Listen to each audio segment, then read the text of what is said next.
Good evening, and welcome to my story hour. So, as you can see, I'm all dressed for it too, even though it's quite warm. I do have my beautiful wool sweater on. And if you notice the sweater, this was handmade by a wonderful friend of mine that I received as a Christmas gift many, many years ago. So the purpose of this tonight is to actually show you once again my book called The Owl in the Tree. It goes this way. That's it right there. It's in paperback. It's roughly 160 pages, available on www.amazon.com. Now, it is on Kindle, and it is available on Nook, but it will be on ebook within the next couple of weeks. So don't forget, check it all out. What I'd like to do tonight, though, is to actually read you a chapter. In the past, I just read a little bit about here and there, but tonight I'm going to read you a chapter. And I'm going to read it to you about one of my very favorite people, my Aunt Marie. Chapter 12. I haven't had much time home over the past few weeks, so I haven't visited Mom in a while. She doesn't like that, but I do try to call often. I have to wait until Michael is there, so I know she will answer the phone. Sometimes the attendants don't put the phone next to her, and she can't get to it. But he calls me when he's there, and we chat. Recently, she has been visiting her home on First Avenue. Well, in her mind, anyway. She still thinks it's hers sometimes. Today she told me that she went there and removed some of her items. She couldn't understand why the door was open. Who did I sell it to, she asked. I don't remember. Okay, she said, and that was that. Tonight, my friends, I want to tell you about a very special person. It may be a long chapter, so get comfortable, maybe a nice cup of coffee, and I hope you will enjoy. This story takes place, or should I say, starts in the mid-70s. I was young, almost 20 or so. I received a call from my dear Aunt Marie, and she asked if I could drive up and pick the kids up and take them to my other aunt in New Jersey. You see, Aunt Marie moved to Dover Plains, New York, after living in Long Branch, New Jersey, from the time she was married. Before that, Asbury Park, with her parents, my grandparents. Her husband, Uncle Dan, and his family owned a gravel business up there. On the property was this old but beautiful large farmhouse. Well, it was old and needed an awful lot of work. Aunt Marie said she would only move there if he would make sure it was in perfect condition. That never happened, and she gave in, and off they went. It didn't even have a decent kitchen, and there weren't any cabinets. It was really big, not well heated, and needed so much work. Whew. But, as they say, love is blind, and she did the best she could. I was there often, and it was a real trip sleeping there, too. Kind of scary. Very dark, deserted road, lots of spooky rooms, too. I think the mice thought it was their private hotel. I used to worry so much about the kids, but they too adapt. She fixed it up the best she could at the time, even had an old wood-burning stove in the kitchen. I think she was happy, but really not sure. I spent many of my younger years with her. She would pick me up after school, and I would stay there through dinner. I was there for the birth of all 4 children, which included a set of twins. We always had a great time together, and she was so good to me, even before she was married. As I said earlier, they married a bit older than my mom and her sister Geraldine. I would visit her at my grandparents', and we would do things together. We used to make these tree ornaments for Christmas. You would blow up a small oval balloon, get this type of 1/2 inch wide ribbon, and soak it in a solution. I think it was baking soda. We would then wrap the balloons in this ribbon, however we liked, and then when the ribbon dried, you would pop the balloon, and there's your tree ornament. She also did this thing with artificial fruit. You would cut out a small circle, lay some cotton in the bottom, and add some small Christmas characters to the inside. Then you would add glitter to the outer edge, a ribbon for hanging, and there it was. I still had a few of these until we moved from the house. She always took care of me when I needed a babysitter, and I guess I was part of her life from a very early age.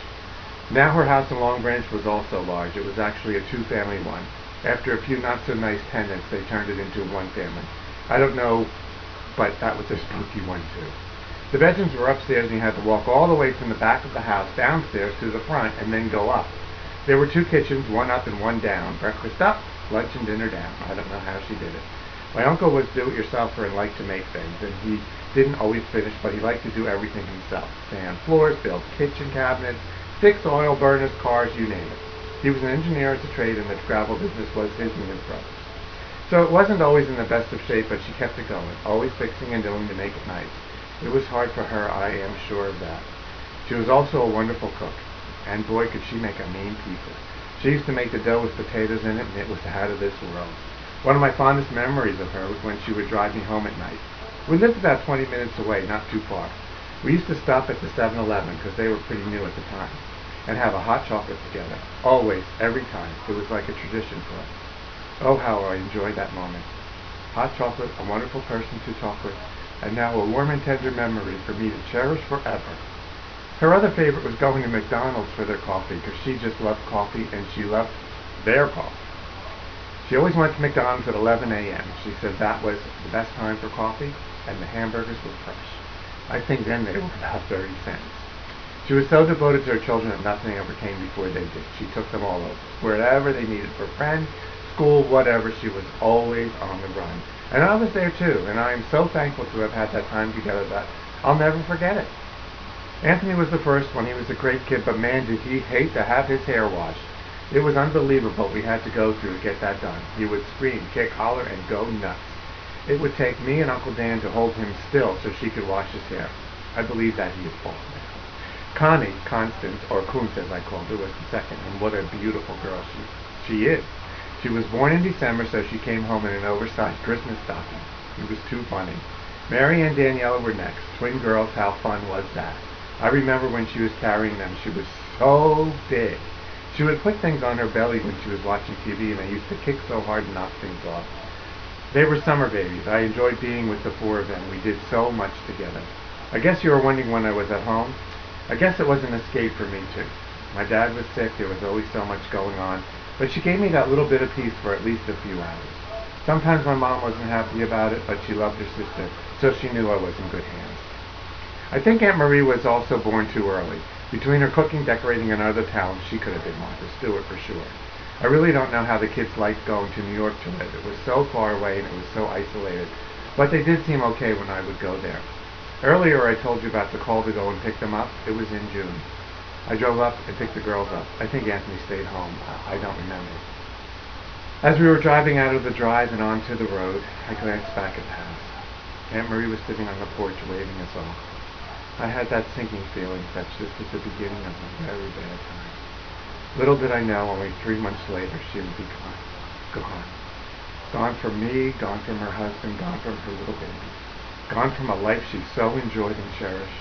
Oh boy, it's still so hard to believe that she's no longer here. Sometimes I dream about her and everything is normal. The strange thing is I don't really know where she is, but I know she's home and I just can't get to her. She went into the hospital a few days later for some tests, and they discovered that she had lung cancer. A smoker. I told you in another chapter that was her one awful habit, even when she was pregnant. They didn't really tell her how bad it was at first. We went to the hospital in New York and she told us they cleaned it up.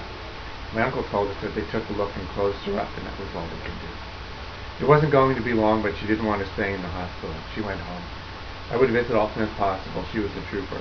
Didn't really complain in front of the kids, but sometimes at night we would be alone and she would tell me how much her body hurt. Her feet really hurt during this process. She did go for chemo, which just made it worse. She was determined to go to my cousin's wedding at the end of September, and by that time her hair was gone and she wore a wig. I remember that. I fixed it for her before the wedding. She did go. She wanted to go. I drove back with them the next day. I was in the back seat behind her. I remember she fell asleep and her scarf fell off a bit. I choked back the tears and very gently put it back in place for her. It was a tough moment for us all. I stayed for a few days and then had to go home and go back to work, and she went to the hospital in New York City shortly thereafter.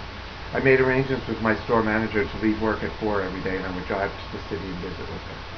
Sometimes they were good visits, and others they were just so damn hard.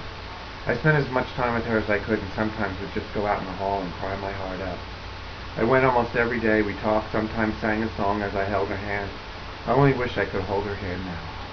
I was home the day she died. I was in the yard washing my car, and my mom called me to tell me. My heart broke into a million pieces. I don't think it's ever healed since then, and I went to see my grandparents, and they were just sick over it. So sad. 48 short years with us. They wanted to bring her to Jersey for the funeral, but my uncle said no. She would be there, and he brought her a kit because she didn't want to go in the ground. I went up there that day, and I picked out her clothes for her viewing. My Aunt Charlotte came up to be there with the kids and we proceeded with the funeral. Just unbelievable to this day. I remember after the funeral we went back to the haunted house and guess what was in the hallway? Yep, a new kitchen cabinet. I visited for a while after she was gone and it just seems that we drifted apart then. I don't know why, I can't explain it to this day. I hardly ever hear from the kids, all grown with families of their own. I don't know, it just happens. Does it? I don't know. I miss them. We had a lot of fun.